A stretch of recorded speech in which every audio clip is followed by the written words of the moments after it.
Hey everyone, doing another game at Skoggle. We're doing Karthus in the jungle. His jungle opponent is Shaco. He's going to start with Invade since they spotted out Shaco on the red side. And he's going to try to steal the red buff, but Shaco gets it with his smite, so he at least stopped him from trying to do some kind of crazy invade and made him use the smite at red, so he's going to probably get his own blue after that, so he at least forced that out. And with their ward, he's going to see Shaco running over to blue, so he at least stopped some craziness that Shaco's been known to do. So that's one reason to try to invade. Even if you stop him, you at least stop some craziness done back to you. And he starts all potions, by the way, and gets his Q first. So now he's level 2. It's really important you get your blue. You got to stop any kind of craziness, such as him stealing your blue buff. That's what you cannot lose running jungle Karthus. That's where you're not resilient at all. So whatever you do at level 1, remember what champions you're taking, and don't lose your big deal stuff is don't lose your blue buff. If you are a non-resilient to losing your blue buff. Any question on that, check out Stonewall, look him up, look who's not resilient, and look at why.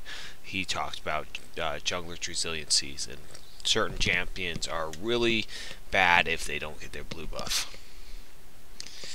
So anyhow, a non-traditional jungler, but if you get your blue buff, you can make it work. You basically need to power farm. You cannot try to treat this like a normal matchup. So he spots Shaco. He keeps using his Qs to light up the bushes. He clears that box out, takes the 10 gold. His Q sees Shaco again. He's trying to spot him, and Lee Sin flashes, lands Q, and now he doesn't have Deceive. Easy kill for Lee Sin. Great reaction time there by Kiwi. He comes right over, makes the play. That's a really big time play. They catch him out, no steal on his own red, and basically just reactions there. That's just map awareness, reactions in general, and what they can accomplish. And it's really important that Karthus gets levels and Karthus gets farms. So even though red buff isn't a big deal, it's really important that Karthus keeps going on his farm and his levels. You don't want to get behind his Karthus. You want to be able to get into the team fighting mid game and late game and be farmed and keep it going. And when you gank lanes on Karthus, go ahead and tax a little bit or a lot. Just push the lanes out, do your thing, and soak up experience, leech some farm. You want to try to be a smart jungler, but at the same time, it's okay to turn your stuff on, push the lanes out, get experience and gold everywhere you go. If you can stay up, you could be a big threat on Karthus. And they'll pick up that kill. They don't get a second, but that was a pretty good one there. So as you can see, they just push it out. The problem is they don't have wards, so they basically are going to have to leave.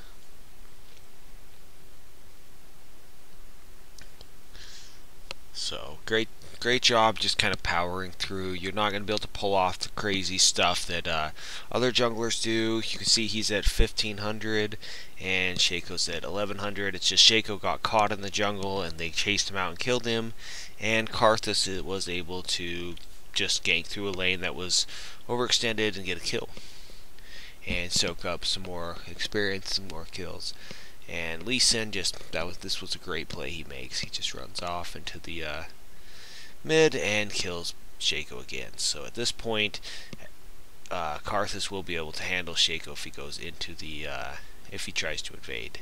So that's good for him. And since Lee Sin's still in the middle, he just go ahead, soak up more experience, more gold.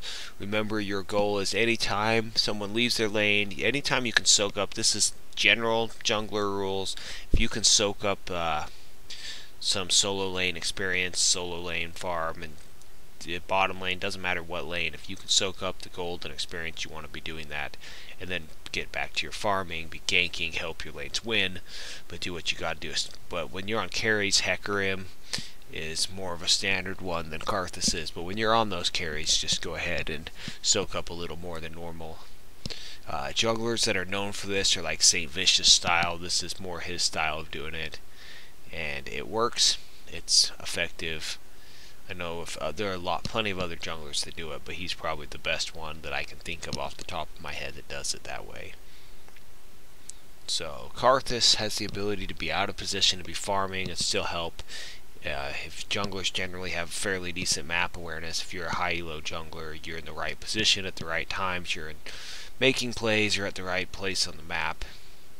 And a level 6 Karthus can kind of be at the right place by pressing R.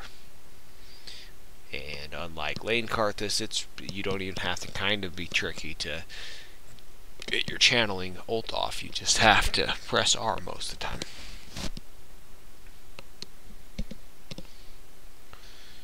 So here he goes. He's keeping up with the solo laners. There's no one on his team ahead of him, and only Nidalee is ahead. And a great wall of pain got him so that he was going sideways on it. And he gets himself a second kill. So at this point he's doing really good and pushes this out, and Cass is going to have to go back because he's fairly low, doesn't want to extend against the Shaco. But Shaco defends the tower. So Karthus definitely can use blue buff as much as it's good for Kassadin. Just go ahead and take it if you want to take it. It's not going to hurt your team to let the Karthus have the blue buff. He's keeping up with Kassadin levels anyhow.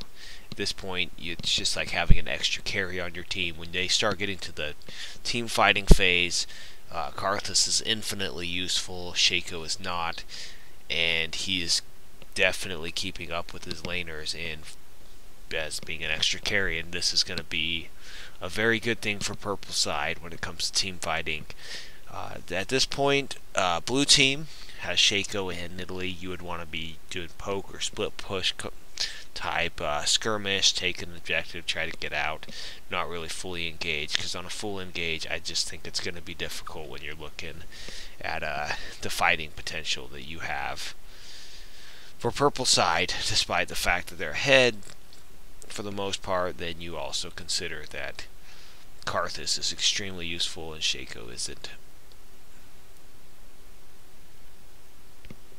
So Nidalee's likely spotted him here, puts down the trap, and just like I said, you want to be doing any farming you can do. Get steal, invade. I like to try to invade when my smite's up, because if you want to fight over that, you can. The pathing here is really good because if they saw him and then he cleared the ward, because he went around that tri-brush, he'll be behind him before they even know what's going on. The only disadvantage is that Shaco found him. You can see what's one thing that's really cool about Karthus is he just makes life extremely difficult for Shaco, because Shaco has to basically get auto attack, and Karthus's AoE damage is just going to make that not work out so well. And the gank through river from Kassadin, they just really win. I like the pathing on that gank. If you want to know how to gank a little better. So now Karthus really far ahead. He's 201. He has 3,000 gold. Shaco's only at 2,100. Item-wise, Shaco's got his razors. Karthus has his tier that's stacking up really quickly. Boots going. They both got boots. He's got his giant's belt.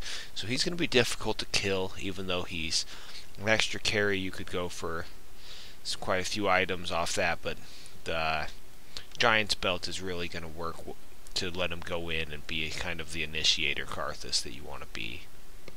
So when you're jungling and not mid and you have a Kassadin, being able to go in with your Lee Sin and just run into the whole enemy team, kind of being tank Karthus and still do a lot of damage. You can try that build when you go jungle and it works pretty well, and you just clear really fast because you're Karthus.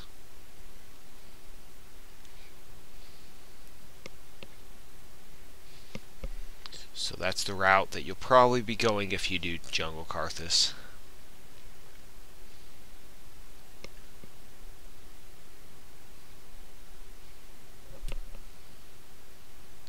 His ganks are fairly underwhelming, but he can do that and contribute.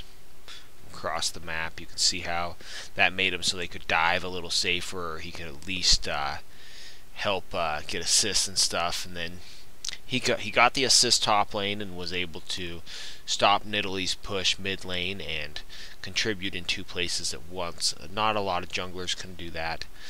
There are a few, but he's probably one of the best at it. And that's going to make it so when Nidalee went to respawn, that now mid's pushing and they're out of position there, he can now steal the jungle camp, push mid, and he helped out top all at the same time.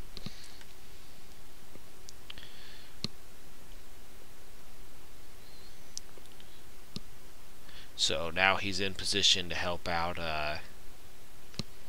bottom as well. Again, he takes the long way around. He can steal golems. He can go in for the fight depending on what he thinks is the best available option. He has plenty he can do here. He can smite and go help kill Draven if he wants to. He just has plenty of it, and if they have it, depending on where they had it warded, he has lots of ways he can go in there. And there he was trying not to KS onto I believe what he was trying to do was not KS the Ezreal, because I think he could have easily just turned on his thing and gotten that kill. Unfortunately, I think that's why he couldn't get enough damage onto Tark in time, and because he was trying to make sure he didn't escape. So anyhow, he's over 4,000, only about 3,000 on a Shaco. He's way ahead. Just a recurve bow, just the recurve bow, and he's almost gotten to the point where he could pick up Darila's Crystal Scepter, so he can be AoE slowing and just be really a problem for everybody. Speed it up a little bit. Let's get back to lane. You always want to be maxing your Q first. Take your R every chance you get. Your W will help ganking go a little easier, but your E helps you clear. And you basically want to be able. Your Q is your best clearing option and does the most damage if in fighting. But you definitely want to be a clearing machine. You want to be a farming, super pushing machine. Be able to help your team out and be a real big presence in team fights. So that's your goal if you take this pick. So I would max Q and E first, then take your Wall of Pain last, and then that's what the pathing I would take on on your skills. And just try to play smart as a jungler. Make sure you have some experience jungling, because he's not going to be a champion you want to learn jungling on. It's just not going to be too effective that way. He's not as easy as other junglers will be.